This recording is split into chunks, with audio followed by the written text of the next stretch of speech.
السلام علیکم ورحمۃ اللہ وبرکاتہ نحمدہ ونصلی علی رسولہ الکریم وعلی آلہ واصحابہ اجمعین اما بعد اعوذ باللہ من الشیطان الرجیم بسم اللہ الرحمن الرحیم وصارعوا الى مغفرۃ من ربکم وجنۃ ارضها السماوات والارض اعدت للمتقین.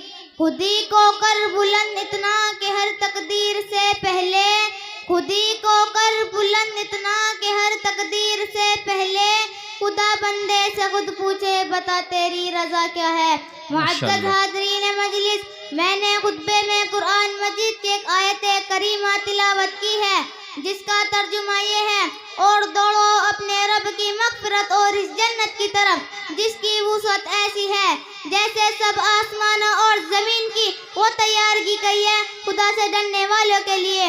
میرے عزیزو، اس آیت کے اندر مبادرہ الی الخیر کا حکم دیا ہے. اس کا مطلب یہ ہے کہ جب انسان اپنی حقیقت پر غور کرے گا، اللہ جل جلالہ کی عظیم الشان قدرت کاملہ اور حکمت بالغہ پر نظر تو ڈالے گا کہ اس کی شان نبوت پر غور کرے گا تو اس تفکروں کے نتیجے میں اللہ کی عبادت کی طرف دل مائل ہوگا اور خود بخود دل میں داعیہ پیدا ہوگا کہ جس مالک کی حقیقی نے یہ ساری کائنات کو بنایا ہے اور جس مالک نے مجھ پر نعمتیں برسائی ہے اور جس مالک نے مجھے رحمتوں کی بارش میں رکھا ہے، اس مالک کا بھی مجھ پر کوئی حق ہوگا.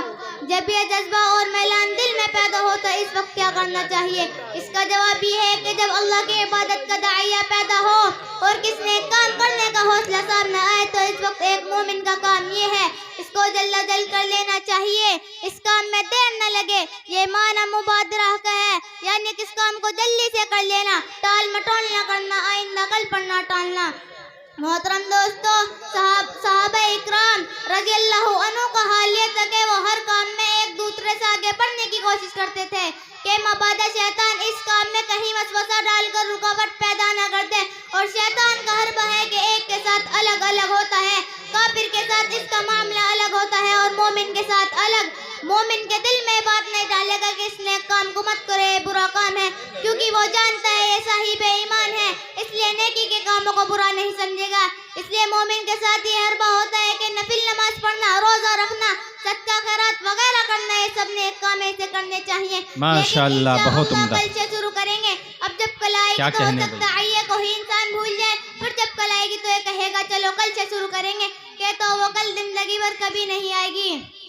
محترم سامعین، غزوہ تبوک کے موقع پر جو بڑا صبر آزمائے غزوہ تھا، سخت گرمی، کھجور پکنے کا زمانہ، سواری میسر نہیں، پیسے نہیں، تب حکم ہوا تبوک چلو اور اس کے لیے چندہ دو. جس کو جتنا میسر ہوا دیا. حضرت عمر رضی اللہ عنہ اپنے گھر سے آدھا سامان لے کر آئے اور اپنے دل میں سوچا کہ آج حضرت صدیق رضی اللہ عنہ سے آگے بڑھ جاؤں گا. حضرت نبی کریم صلی اللہ علیہ وسلم نے پوچھا کہ گھر پر کیا چھوڑ کر آئے؟ تو عرض کیا آدھا سامان چھوڑ کر آیا. آدھا سامان لے کر آئے. اتنے میں ابو بکر رضی اللہ عنہ آئے اور سامان پیش کیا. نبی کریم صلی اللہ علیہ وسلم نے پوچھا کہ گھر پر کیا چھوڑ کر آئے؟ تو عرض کیا اللہ اور اس کے رسول کا نام چھوڑ کر آیا.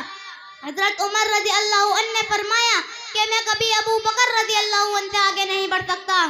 بے شک بے شک. ایک مرتبہ حضرت عمر رضی اللہ عنہ نے حضرت ابو بکر رضی اللہ عنہ سے کہا کہ آپ میری زندگی کی ساری نیکیاں لے لو اور آپ مجھے اس کے بدلے میں وہ رات دے دو جو حضور صلی اللہ علیہ وسلم کے ساتھ ہجرت کے موقع پر غاری سور میں گزاری تھی. یعنی سارے اعمال اس رات سے جو آپ کے ساتھ گزاری بدل نہیں بن سکتی. یعنی دوستو، صحابہ دنیا کے کام میں کسی سے سبقت کرنے لگے تو یہ بات کہیں نظر نہیں آتی، اور آج ہم صبح سے لے کے شام تک مال کے لیے، دنیا کے لیے دوڑتے ہیں اور ایک دوسرے سے آگے بڑھنے کی فکر میں ہیں.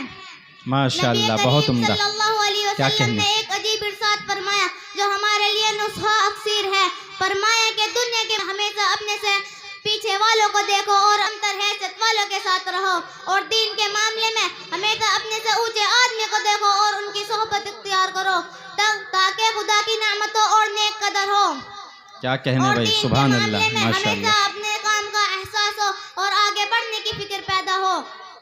ماشاءاللہ. خلاصہ یہ ہے کہ کسی نیک عمل کو نہ ٹالو، فوراً عمل کر دو، وقت ضائع نہ کرو، دنیا کے پیچھے نہ پڑو، اعمال صالحہ کرتے رہو.